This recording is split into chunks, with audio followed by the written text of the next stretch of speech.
ډېرو محترمو مسلمانانو، نن یو خاصه وظیفه د 40 منټو وظیفه ده او دا وظیفه صرف 500 فیرې مرتبه ده. انشاءالله چې ګارنټۍ سره به الله تعالی ستاسو حاجت پوره کوي. ستاسو کم حاجت دی او هغه نه پوره کیږي، محترمو انشاءالله د دې وظیفې سره به پوره کوي. خو دا وظیفه به د روژې د میاشتې نه مخکې ختموئ. د دې لږ تعداد دی او د لږو ورځو وظیفه ده. نو انشاءالله چې الله تعالی به سره ستاسو حاجتونه پوره کوي. مونږ هم دا وظیفه د خپلو حاجتونو دپاره کړې ده او ډیره بهترینه وظیفه ده او غټو شیوخو وظیفه ده محترمو مسلمانانو، او د جنت د خزانو نه ورکړې شوې وظیفه ده محترمو مسلمانانو.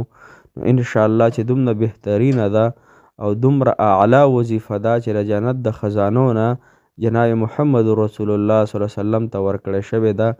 نو دا ممکنه خبره ده چې دې سره به د انسان حاجات پوره کیږي، د انسان مقاصد به ورسره حاصلیږي او د انسان پریشانۍ، بیماری، غمونه، تکلیفونه به ورسره د انسان انشاءالله الله جل شانه ختموي. خو لیکن د دې وظیفې لږه پابندي ده محترمو مسلمانانو. دې وظیفه کې پابندي دا ده چې دې کې به د سره خبرې نه کوئ، خبرې پکې مکمل طور سره بندې دي، نو وظیفه به اثر کوونکې جوړیږي. دویمه خبره دا چې دا وظیفه محترمو په یکسویۍ سره کوئ، تنهایۍ سره به یې کوئ. او دریمه خبره پکې دا ده محترمو چې دا وظیفه به تاسو په اوداسه کې کوئ، بغیر اودسه به یې نه کوئ. او څلورمه خبره دا ده محترمو چې دې وظیفه کې به د هیڅ چا سره هیڅ قسم خبرې تاسو نه کوئ. انشاءالله چې په دې طریقې سره تاسو وکړه، نن پکې خبرې وکړې، نن بې اودسه وکړه، نن پکې قضایي راوستله، نو محترمو انشاءالله چې الله تعالی به ستاسو ورسره حاجتونه پوره کړي. او صرف 40 منټه څه وخت دی محترمو چې د انسان زندگی په بدلیږي، خلک په ګنټو وظایف کوي لیکن هغه اثر نه کوي. نن دا وظیفه د اثر به هم کوي او مختصره هم ده او د روژې نه مخکې به تاسو پوره کوئ. محترمو روژې ته دغه 12 ورځې پاتې دي یا یو میاشت ورته پاتې ده. نو محترمو دا وظیفه په دې ورځو کې ډیره په اسانتیا سره کیږي او ډیره په قلاره سره کیږي. انشاءالله د روژې نه مخکې به الله تعالی ستاسو حاجت پوره کوي. خو په شرط د دې چې کومه طریقې سره ته زه ښیم هغه طریقه به فالو کوئ، هغه طریقه به کوئ، نو انشاءالله ستاسو حاجات به ورسره الله تعالی پوره کوي.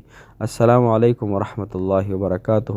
ډېرو محترمو او قابل قدر مسلمانانو وروڼو خویندو او هغه مسافرو چې بهر وطنونو کې دي، الله تعالی مو خوشحاله ساته.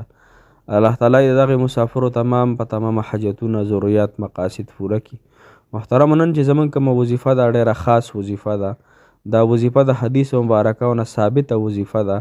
دا وظیفه د هغې بزرګانو په تجربې کړي دي محترمو چې هغوی نومونه هم زه تاسو ته وایم، کیدای شي تاسو یې پیژنئ. مفتی فرید رحمت الله علیه چې مفتی پاکستان به یې ورته وي او د غونډ ایشیا غټ مفتی و، هغه دا وظیفه ذکر کړې چې کم انسان پابندۍ سره دا وظیفه محترم مسلمانانو 500 کرته کوي او داسه کې کوي، دغه رنګې خبرې پکې چا سره نه کوي محترمو، او په دغه طریقې سره یې کوي چې څوک مطلب بل سړی به ورسره نه شریکېږي، هیڅ چا سره به هیڅ قسم خبرې نه کوي او 500 پیرې به یې وایي. او بله خبره دا ده محترمو چې دې وظیفې نه مخکې 100 پیرې درود ابراهیمي وایي او 100 پیرې به ترې وروسته درود ابراهیمي وایي. کو درود ابراهیمي خلک وایي چې وخت به ډېر لګي، نو بیا د عام درود چې کوم له ورځي هغه د 100 پیرې مخکې وروسته ووایي. بیا دا وظیفه 500 پیرې په دې طریقې سره ووایي، انشاءالله الله تعالی مو حاجتونه پوره کړي. صحیح شوه دا خبرې ځکه پکې ډېرې کېږي محترمو چې ستاسو یقین د الله تعالی په ذات او په حکمونو باندې راشي، د الله تعالی په قدرت باندې راشي چې الله جل شانه هر څه کولی شي په خپل قدرت باندې. مخلوق د الله تعالی د حکم او ارادې نه بغیر هیڅ هم نشي کولی. مخلوق ټول په ټوله الله جل شانه ته محتاج دي. رب العالمین هیڅ چاته په خپل حکم او اراده کې محتاج نه دی. محترم مسلمانانو وظیفه کومه یوه ده، تاسو ته ډېر ټایم نه خرابم، وظیفه د لا حول ولا قوة الا بالله ده.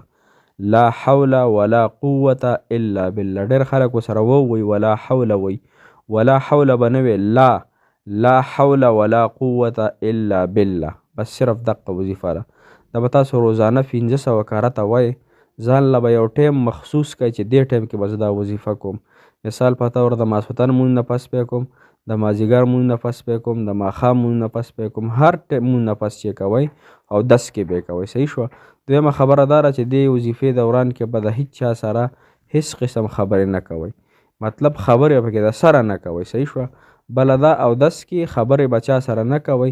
500 پیرې به دا لا حول ولا قوة الا بالله وظیفه کوئ او 100 پیرې به ترې مخکې او 100 پیرې به ترې وروسته تاسو درود شریف وایئ چې تاسو له کوم درود شریف خیر دی درځي.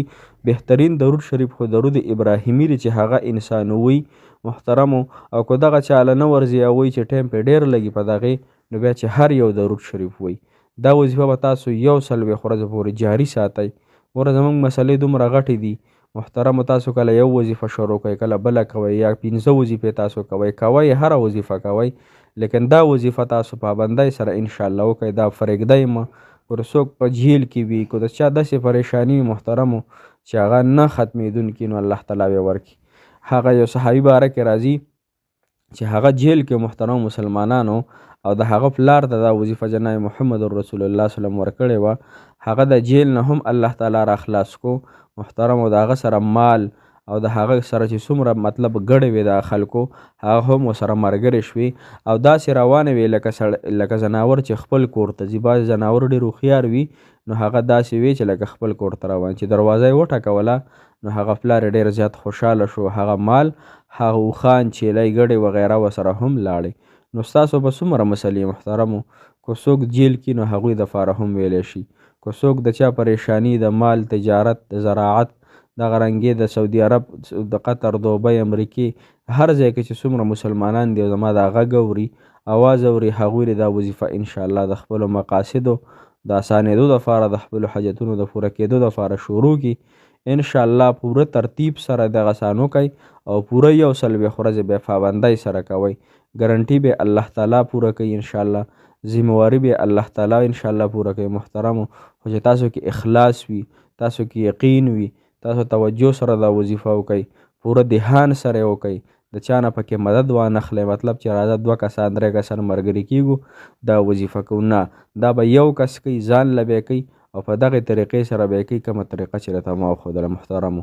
انشاءالله الله تعالی مو خوشحاله ساته، الله تعالی ستاسو د زړه مرادونه پوره کړي. تاسو موږ ته دعاګانې کوئ ځکه چې مسلمان د بل مسلمان دپاره دعاګانې کوي الله تعالی قبلوي. لهذا زه هم حاجتمن یم، ما ته تاسو دعاګانې کوئ. زه به تاسو ته په مدرسه کې دعاګانې کوم، ختمونه به دله انشاءالله العزیز الله تعالی د رضا دپاره کوم. محترم مسلمانانو، الله جل شانه دې د ټولو مسافرو تمام په تمامه حاجتونه پوره کړي. د تمامو عام مسلمانانو دې الله تعالی حامی او ناصر مددګار شي. انشاءالله را روانه وظیفه کې به میلاویږو. د لوی الله په امان.